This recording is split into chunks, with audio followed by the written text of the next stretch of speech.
Hey, how you doing? This is David Espinoza with SB's Opinion. This is part of the series on PTSD. We'll call this PTSD 1. Um, the feeling of being alone.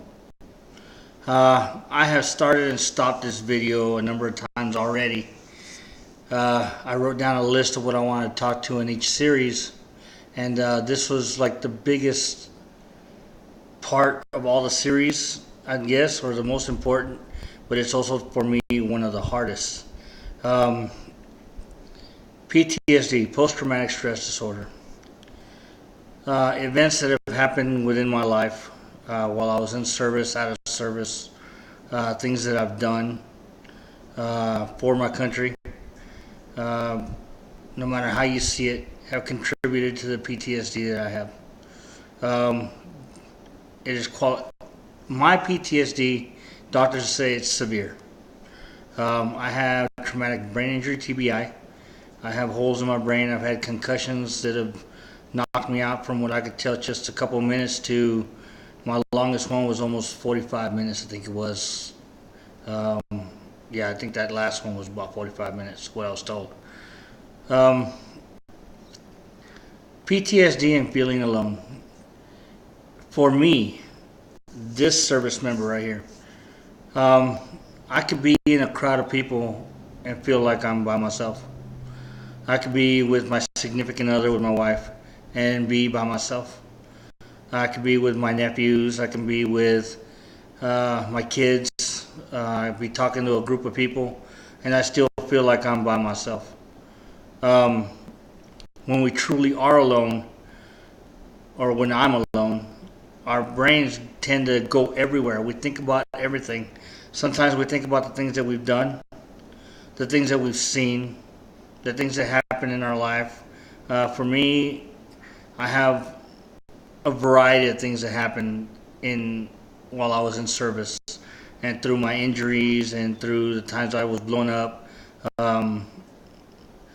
through the injuries I sustained in combat, through the concussions I sustained.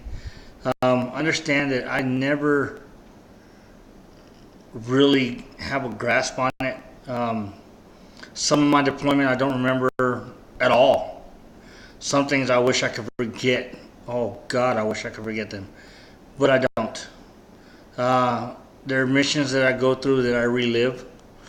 The only thing is that when a person that has PTSD and they're feeling alone, they could seclude themselves. They could be around people. You could think that they're all fine and dandy and they're good to go. The outward appearance is one that you would think, oh wow, that person's okay. You know what I'm saying? But we're not. Inside of us, inside of everything that we've done, we're alone. Nobody understands what we went through. Nobody will understand what happened because it didn't happen to them. They didn't go through it. They didn't witness it. They weren't a part of it. Running over a child with an LMTV. Blowing up a car with 12 people in it. Who cares after you blew it up and you checked it out that there was, RPGs, AKs, and stuff in that van that made it okay for you to engage that van, but at the same time you have 4 males, 3 females, and 6 kids that you shot up and are dead. You know what I'm saying? Because their intent was to kill you, your fellow soldiers, and to basically endanger the mission that you were on. I have been in a variety of situations like that. I've gone into a house, I've torn up a whole house, I've blown up a whole house. I've done things to people face to face where I see their eyes. I've done things from far away where they had no clue what happened because I got them from half a mile away. There are things that I did in my military career that, looking back, if it was person to person, if it was civilian life like it is now, I'd be in jail. I'd be on murderer's row. Um, there are things that I've done that I know for a fact, 100% fact, that somebody out there somewhere is praying for me to die. They're praying for me to be killed. They're praying for me to go to hell. They're, whatever their belief is, or whatever they have a belief in that would hurt the person that hurt them, the one that killed their father, their mother, their brother, their sister, killed somebody in their family, the one that bombed their house, the one that blew up their car, the one that ran over so and so, or the one that they're out there wishing and hoping and praying that I die. I know this. I go to bed every day, knowing that somewhere in this world somebody wishes I was dead. All right, that they wish that I was gone from the face of this earth, and that's where I guess my alone comes from, because I am alone in that thought. I'm alone knowing that everything that I did, nobody else did it. Nobody else did it.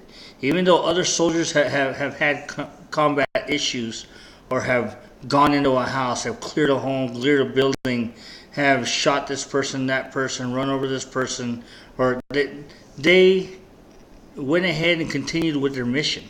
They did what their mission required them to do in order for it to be a success, even if it meant the death of another person. I went ahead, and I've killed people knowing that I'm the one that took their life, because I was coming home to my family. I was coming home because it was either them or me, and it was not going to be me. A lot of my friends know some of the things I've done. Some friends know what I've done because they were there with me, and it was just, we chewed the same dirt, we ran the same hills, we drove the same roads, we delivered the same payloads. We went ahead and did what we had to do to make sure our mission was complete. Do I care whether we should have been there or not should have been there? Not really. I care more about the fact that we were there in our spirit, in our heart. We were there to liberate, to help a people be and have more than what they had before. It's really sad that now it's all of our accomplishments, everybody that went down there and did what they did, and the lives that were lost, people that were injured, it's not for nothing. Trust me, it's not for nothing. I remember the laughs and the smiles of the children that used to clean our barracks and used to help us out, and how happy they were that they were finally able to go ahead and do something in their life. I remember the day when in Iraq they got to vote, and as we were running down the streets, doing our mission, people would lift up their hand and put their finger up. Their finger was purple. The whole finger was purple. It was a dye that they used showing that they voted. And they were part of a democratic system finally. The kids that were 12 years old, 14 years old and under, they saw a brighter future. There was 6 of them, 6 kids that I kept in touch with over the years, that only 2 years ago, or a year and a half ago, I have lost complete contact with all of them. And the last one that I talked to had told me that 5 of them that he knew of, 3 of them were killed by ISIS. 2 said they were going to go ahead and try to get to Germany. He doesn't know if it happened. And he was going to try and get to Germany also, or somewhere in Europe. And I never heard back from him. So PTSD and being alone feeling alone is because that is us. That's because nobody else is in our shoes. Nobody else did what we did. Nobody else followed that life or did what we had to do. Even though a lot of people are in the same situation, they really didn't fully do what you did. And that's why a lot of people that have PTSD kind of go on their own little way, or get lost, or just want to be left alone because they don't feel anybody understands. And it's too bad. But it's true. Not too many people understand. Um, if you have a service member or a significant other that has PTSD from the service and he doesn't want to talk to you, it's not because he don't love you. It's not because he doesn't care. Um, he Most of the time for me, it's because I don't want my significant other to know how much of a horrible person I am or that I was. To tell them exactly what I did and what I've done to people, it's horrifying in itself. Um, that feeling of being alone is because we truly have no one that understands other than our battles, our battle buddies, our friends, our fellow soldiers that were there before. Um, and like I said, one of the reasons I'm doing this is because I'm trying to deal with what I've been going through, and hopefully it will help somebody else.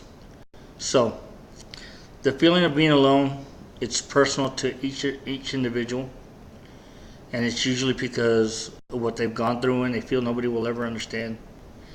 If they're staring off into space and you're wondering what's going on, you ask them, hey, what's on your mind? And they don't tell you. It's probably best you don't know sometimes. Hopefully they get to a point where they can go ahead and talk to you. I finally have a significant other that will listen, and I know I make her life rough. I know it. Because sometimes she wonders where I'm at, and I don't want to tell her because it's not a good place. Um, so, this is David Espinoza, SP's Opinion. This is my 2 cents on being alone and dealing with PTSD. Y'all have a good day now. Have a good night. And hug a soldier. All right? Bye.